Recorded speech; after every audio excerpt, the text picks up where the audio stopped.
Bayangkan seorang gadis nih 18 tahun, dia dibawa masuk ke bawah tanah, dikurung, disekap, diperkaos, bahkan dia terpisah dengan dunia luar, guys.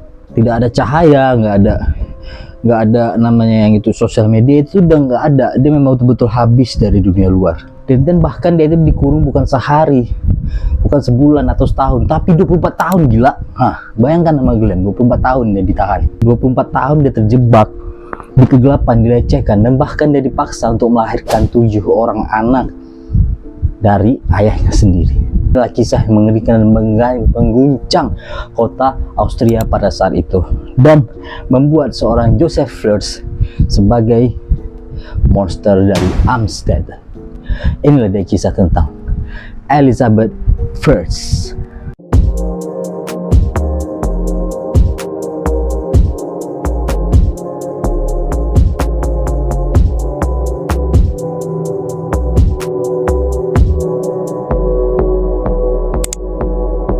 Halo, thank you guys karena kalian sudah klik video aku ini, dan kalian juga jangan lupa subscribe ya video ini ya. Nah, jadi biar kalian itu tidak ketinggalan video-video aku selanjutnya. Nah, tanpa berlama-lama lagi, mari kita bahas. Inilah kisah tentang Elisabeth Flers.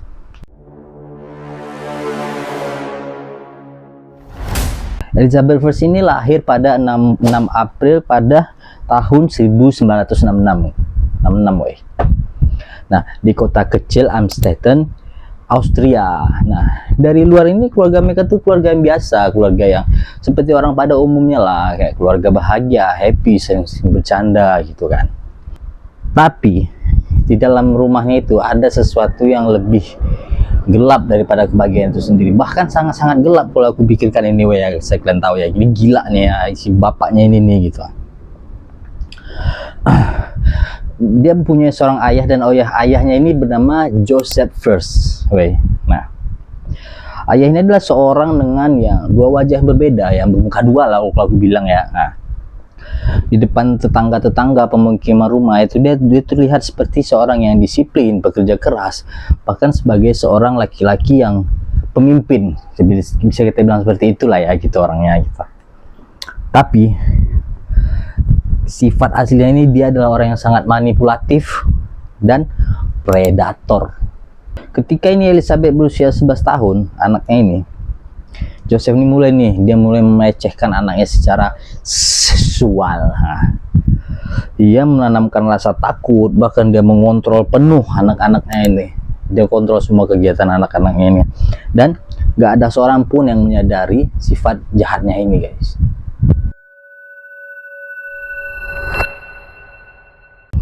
Si Joseph ini adalah pria yang penuh dengan obsesi, tapi obsesinya yang jahat kan, kurang ajar. Bertahun-tahun nih sebelum penculikan anaknya ini, dia itu sudah merenovasi ruangan di bawah tanah rumahnya ini. Dia buat seakan-akan itu tuh adalah kerajaannya sendiri. Ruangan dia itu dia kedap suara dengan pintu baja yang tebal beberapa sentimeter gitu, guys. Nah, selama direnovasi itu kan, orang lain tuh melihat itu cuma sebagai renovasi yang biasa pada umumnya rumah-rumah. Tapi bagi Joseph itu adalah penjara pribadi miliknya sendiri. Nah, dia nunggu waktu yang tepat nih untuk memenjarakan anaknya sendiri, si Elisabeth ini. Hingga akhirnya tuh si Elisabeth ini kan makin lama makin tumbuh besar dia itu kan, orangnya.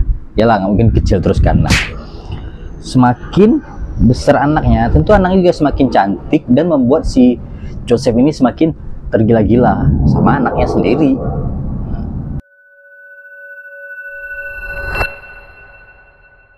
Hingga akhirnya itu pada tahun 1984, saat si Elisabeth ini berusia 18 tahun, rencana dia itu akhirnya dia lakukan dengan sangat terencana lah. Pada 28 Agustus tahun 1984, Joseph itu memanggil si Elisabeth ini ke ruangan bawah tanah untuk ini alasannya dia ini untuk membantu dia memasang pintu di ruangan bawah tanahnya itu. tanpa curiga lah kan, si Elizabeth ini bantulah ayahnya ini nih, dibantulah si bapaknya ini yang mengajar ini. Dia bilang, nak ayo bantu aku mau masang pintu untuk gudang kita nanti. Seperti itulah dia ngomong ke anaknya gitu kan. Begitu anaknya ngikutin dia tuh ke ruangan bawah tanah, dia langsung masukkan anaknya ke dalam ruangan bawah tanah itu dan menutup pintunya rapat-rapat. Anaknya bingung dong, tentu nggak tahu harus mau ngapain. Akhirnya dia siapkanlah itu seperti obat bius ya, obat bius yang biasa kita lihat di film-film penculik itu. Dia taruh di tangan lah, disekatnya lah itu si Elizabeth ini sehingga pingsan guys. Setelah si Elizabeth ini pingsan, dia meninggalkan si Elizabeth itu di ruangan bawah tanah itu kan, karena dia sudah, ya maksudnya itu udah ini rencana udah mulai berhasil nih gitu.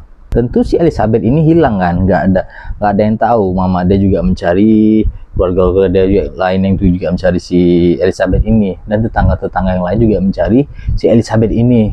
Sementara si Elizabeth ini hilang, Joseph tuh dia mulai tuh menyiapkan rencana. Dia sendiri yang laporin ke polisi bahwa anak dia itu hilang, tapi dia menyuruh si Elizabeth ini menulis surat palsu lah, seakan-akan nih Elizabeth yang menulis sendiri dengan dalih alasan bahwa si Elizabeth anaknya ini dia kabur dari rumah untuk mengikuti sekte sesat. Pokoknya dia bikin lah di surat itu semua itu ini kemauan dia sendiri untuk mengikuti sekte sesat itu agar polisi menghentikan pencarian si Elizabeth ini. Dan si Joseph ini guys, dia nih meyakinkan istrinya sendiri, si Rosemary, istrinya bernama Rosemary ya, untuk menghormati kemauan anaknya ini, si Elizabeth ini, untuk mengikuti aliran sesat ini. Dan bodohnya si mama Rosemary ini percaya, anjir. Dia percaya kalau anak ini bakal ngikutin sekte sesat. Nah, lambat waktu berlalu, ruangan yang tempat Elizabeth ini dikurung guys, ini tempatnya itu sangat sempit, tidak ada jendela, bahkan ventilasi udara itu dibikin kecil oleh si Joseph ini. Bayangkan nih, tempat itu nggak ada matahari, dinding sekelilingnya itu beton guys, beton, nggak ada, pokoknya nggak ada lah celah untuk cahaya masuk gitu. Namanya juga di bawah tanah ya. Si Joseph ini sering datang ke ruangan bawah tanah itu bukan untuk memberikan kasih sayang atau menghibur anaknya ini. Ya dia datang sekedar untuk ya memberi makan, minum, ya memberi makan dan minum lah agar si ya kalau nggak kasih itu kan bisa metong dia. Nah, dan setelah dia memberi makan dan minum si Elizabeth ini, dia juga telah melecehkan anaknya sendiri dan bahkan juga sampai memperkaosnya guys. Gila nggak sih ini? Hari demi hari, minggu demi minggu, tahun demi tahun, Elizabeth ini kan dia menghitung tuh waktu-waktu dia selama dikurung, sampai dia itu lupa dia tuh dikurung berapa lama di ruangan bawah tanah itu. Dan yang lebih meyakinkan, lebih menyakitkan si Elizabeth ini, dia tidak tahu nih dia bakal dikurung berapa lama di ruangan bawah tanah itu. Dia dikurung lama tuh di ruangan bawah tanah itu sama si Joseph ini, dan juga dia diperkaos dan dilecehkan segala macam.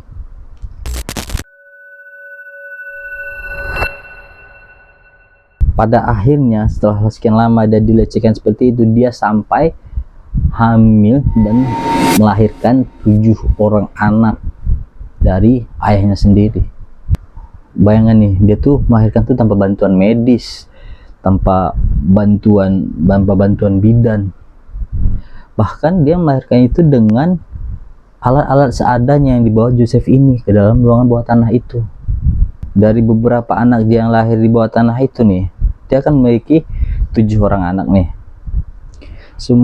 Semua anaknya itu lahir di bawah tanah dan sebagian itu lahir di dunia luar. Beberapa anak yang lahir dari ruangan bawah tanah ini ada nih yang tidak melihat dunia luar nih, betul-betul terputus lah akses mereka nih untuk dunia luar, karena tidak ada terkena matahari lah ya. Manusia kalau tidak kelihatan dia tentu tubuhnya itu jadi pucat, ada kekurangan vitamin D, tulangnya rapuh, terus dia juga gampang terkena penyakit. Ada 3 orang nih anak dia yang ada di bawah tanah nih, hidup sama si Elizabeth ini.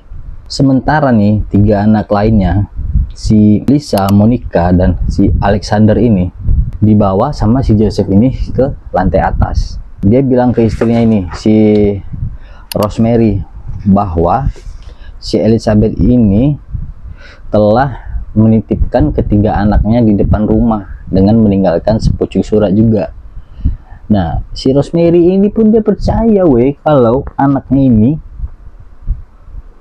telah melahirkan seorang anak dan dititipkan ke rumahnya, terus dia bergabung lagi sama sekte sesat dia ini. Akhirnya dirawat lah tuh anak-anak si Elizabeth dan 3 orang itu tuh di atas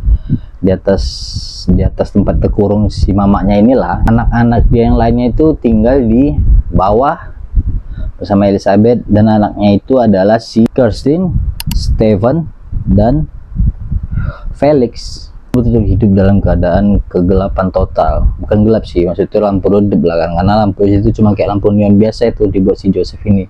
Dan si Kirsten, anaknya si Elizabeth yang paling besar ini dia juga membantu nih untuk merawat adik-adiknya yang 2 orang lagi guys. Untuk mempertahankan kebohongannya ini, si Joseph ini, dia ini memaksa Elizabeth lagi untuk menulis surat, dan di surat itu tertulis bahwa dia mengatakan dia bahagia untuk mengikuti sekte sesat ini dan mengirim ke si Rosemary, ibunya. Dan tetangga-tetangga yang curiga pun juga mulai percaya guys dengan si Joseph ini. Dan ternyata si Joseph ini juga dikenal sebagai seorang pembohong oleh tetangga-tetangganya yang lain. Dia ini mampu untuk membuat cerita yang membuat seorang orang percaya kalau kisah itu nyata. Bayangkan 24 tahun hidup tanpa sinar matahari, tanpa kontak luar. Anak-anaknya Elizabeth yang tumbuh di bawah tanah ini bahkan tidak tahu apa itu dunia luar. Stephen nih, salah satu anak laki-lakinya Elizabeth, dia ini kekurangan gizi guys. Bahkan karena kekurangan gizi ini, dia jadi susah berdiri. Tulang dia tuh seperti itu rapuh gitu ya, karena udahlah dia susah berdiri, ruangannya sempit kan, jadi langkah dia cuma ya situ-situ aja weh. Kalian bisa bayangkan suntuknya seperti apa di ruangan bawah tanah yang gak ada mataharinya. Namun di tengah penderitaan ini, Elizabeth ini dia tetap kuat untuk menjaga anak-anaknya. Dia menciptakan rutinitas nih untuk anak-anaknya ini, agar anak-anaknya ini tidak merasakan stres yang mendalam seperti dirinya. Wah, dia ini memang sebetulnya seorang sosok ibu yang patut diteladani sih.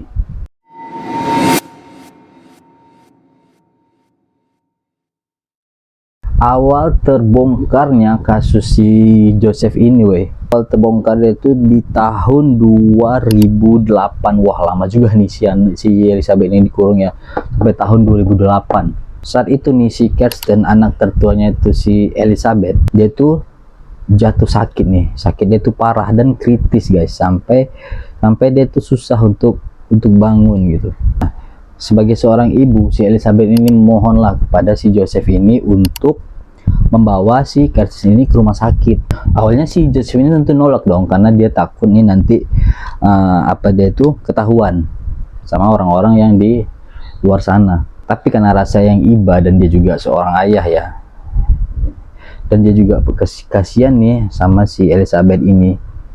Harusnya kalau kasihan dia bebasin ya. Nah, tapi lanjut ke topik. Nah, dia mengizinkan si Kirsten ini untuk dibawa ke rumah sakit. Akhirnya Kirsten ini dibawa dong ke rumah sakit. Tubuhnya itu kurus terus wajahnya pucat, terus tulangnya rapuh tuh.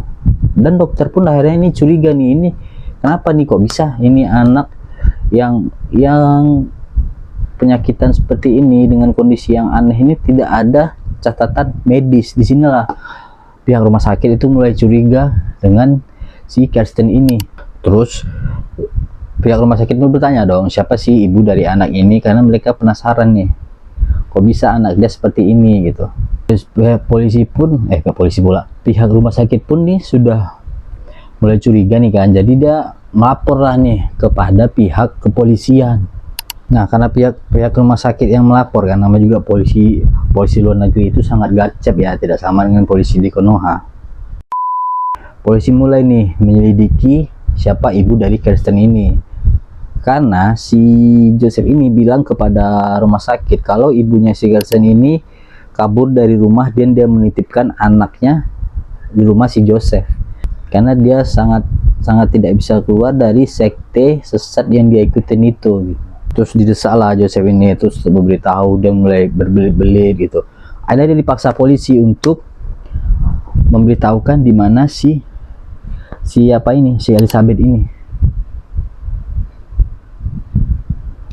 Terus bingung lah kan si Joseph ini, gimana sih cara bilang ke polisi kalau si anaknya ini nggak mau pulang gitu. Tapi polisi bingung, kenapa kok anaknya ini, si Kirsten ini diantar pas dengan sakit, kenapa tidak diantarkan langsung ke rumah sakit oleh si Elizabeth. Dari situ dia mulai bingung nih.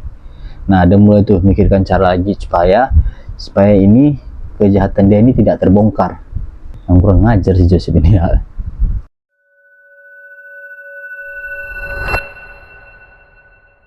Akhirnya karena tekanan yang begitu besar, Joseph mulai ini dia mengatur rencana lagi bersama Elizabeth. Datanglah dia tuh akhirnya ke rumah sakit berdua dengan si Joseph ini.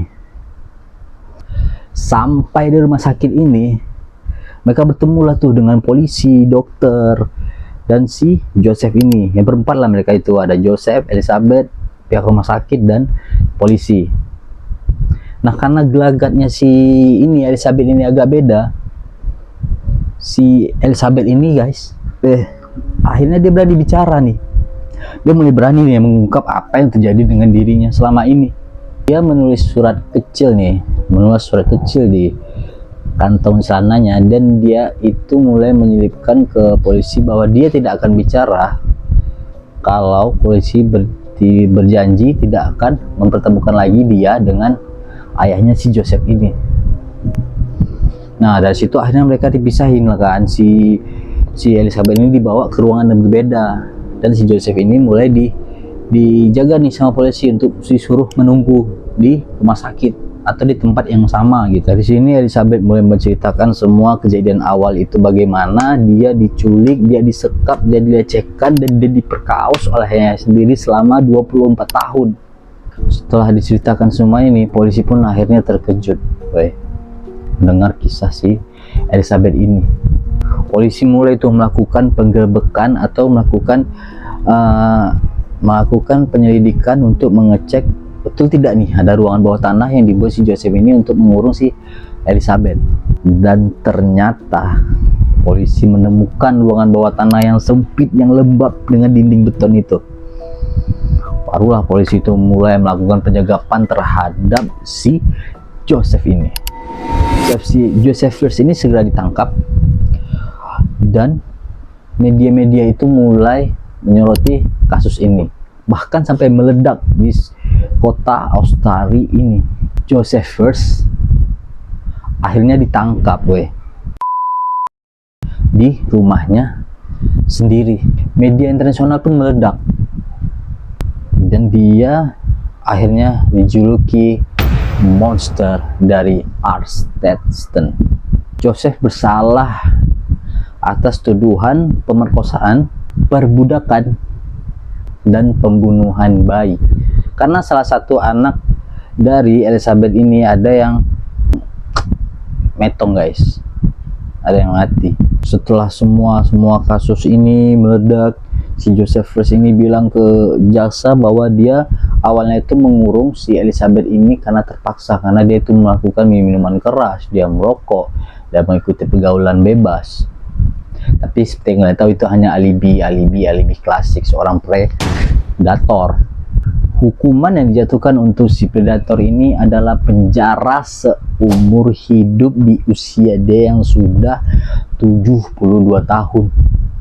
Nah, mulai bebas lah itu si Elizabeth ini bersama anak-anaknya. Setelah Joseph ditangkap, si Elizabeth ini dibawa oleh kepolisian ke rumah sakit. Si Kirsten yang udah dirawat awal di rumah sakit ini, dia dirawat dengan keadaan koma. Dia tubuh kurus, wajah pucat, dan bahkan seluruh tubuh dia itu menunjukkan bahwa dia ini kurang perawatan. Elizabeth ini dan ke 6 anaknya, akhirnya negara mulai nih memberikan perlindungan yang sangat ketat kepada keluarga Elizabeth ini. Akhirnya mereka dipindahkan ke sebuah desa, dan desa itu ya jauh lah dari dunia luar atau tempat dia dikurung selama ini, agar jiwanya itu mulai tenang, karena tentu pasti dia sangat trauma. Dan dia itu diberi identitas baru, diberi pengawalan ketat oleh polisi. Beberapa tahun setelah Elizabeth bebas nih, kan dia sudah beberapa tahun tuh dipindahkan ke desa terpencil yang tidak ada yang boleh tahu, nggak ada yang boleh diketahui siapapun, hanya orang-orang terdekat si Elizabeth dan orang-orang yang bisa dipercaya. Dan menurut beberapa kisah nih, Elizabeth ini akhirnya dia mulai sembuh, dia mulai menjalani hidup dengan normal, dan dia mulai menemukan tambatan hatinya yang lain. Karena dia mulai menjalin hubungan dengan seorang pria dan mulai untuk membentuk sebuah perjalanan cintanya yang baru tanpa paksaan. Nah, itulah kisah dari seorang Elizabeth I yang dikurung sama 24 tahun oleh ayahnya sendiri. Kisah mereka ini adalah, bagi aku, adalah simbol tentang kegelapan manusia, guys. Kisah mereka ini adalah simbol tentang kengeriannya seorang manusia, Joseph Flores. Tapi ini juga sebuah kisah tentang kesabaran dan keteguhan hati seorang wanita yang dijahati atau dizolimi oleh seorang ayahnya sendiri. Dari kisah ini aku belajar bahwa Elizabeth orang yang sangat tabah dan sangat kuat untuk untuk mengalami penderitaan yang seperti ini, weh. Nah, itulah kisah tentang Elizabeth I. Ini bukan sekedar cerita kriminal ya, guys. Ini adalah peringatan bahwa kejahatan itu bisa muncul di dinding rumah kita sendiri. Tapi di sisi lain, kisah ini juga mengajarkan kita bahwa harapan tidak akan benar-benar mati kepada orang yang tabah dan kuat. Elizabeth kehilangan 24 tahun hidupnya, tapi dia tidak hilang keberanian, tidak kehilangan cinta pada anak-anaknya, dan tidak kehilangan haknya untuk bahagia. Dan mungkin dari kisah ini kita belajar bahwa dalam kegelapan paling pekat sekalipun, cahaya akan selalu menemukan jalannya. Beri tanggapan kalian bagaimana tentang kasus yang aku ceritakan ini. Silahkan komen di bawah kalau kalian lebih mengetahui detail-detail tentang kisah ini, guys. Dan jangan lupa kalian subscribe dengan nyalakan notifikasinya. So, thank you and bye-bye.